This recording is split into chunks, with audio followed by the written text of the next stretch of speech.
புகழ்பெற்ற விஐடி போபால் பல்கலைக்கழகத்தில் நடைபெற்ற பாரம்பரியமும் தொழில்நுட்பமும் கலந்த வரலாற்று விழா அனைவரது கவனத்தையும் வெகுவாக ஈர்த்திருக்கு.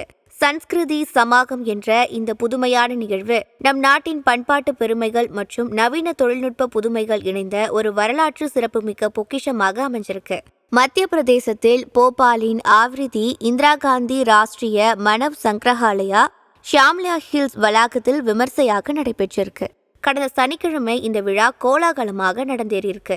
நாட்டின் புகழ்பெற்ற கலைஞர்கள் பலர் இதில் கலந்து கொண்டு தங்களது கலை நிகழ்ச்சிகள் மூலம் நாட்டின் பண்பாட்டை வெகு யதார்த்தமாக வெளிப்படுத்தி பார்வையாளர்களின் பாராட்டுகளை பெற்றிருக்காங்க.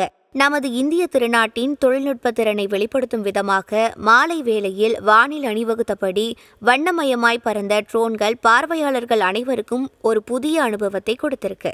குறிப்பாக நம் நாட்டின் பிரதமர் நரேந்திர மோடி, மத்திய பிரதேச முதல்வர் மோகன் யாதவ் உள்ளிட்ட பிரபலங்களின் உருவங்களை கண்முன் நிறுத்தும் விதமாக ட்ரோன்கள் வெளிப்படுத்திய டிஜிட்டல் காட்சிகள் மெய்சிலிர்ப்பை ஏற்படுத்தியிருக்கு. விஐடி போபால் பல்கலைக்கழக மாணவர்களின் ஒட்டுமொத்த திறமையையும் இந்த நிகழ்ச்சி வெளிக்கொண்டு வந்திருக்கு என்றே சொல்லலாம். விஐடி கல்வி நிறுவனங்களின் தலைவர் ஜி விஸ்வநாதன், துணைத் தலைவர் சங்கர் விஸ்வநாதன், அறக்கட்டளை உறுப்பினர் ரமணி பாலசுந்தரம் ஆகியோர் தலைமையில் நடைபெற்றிருக்கு.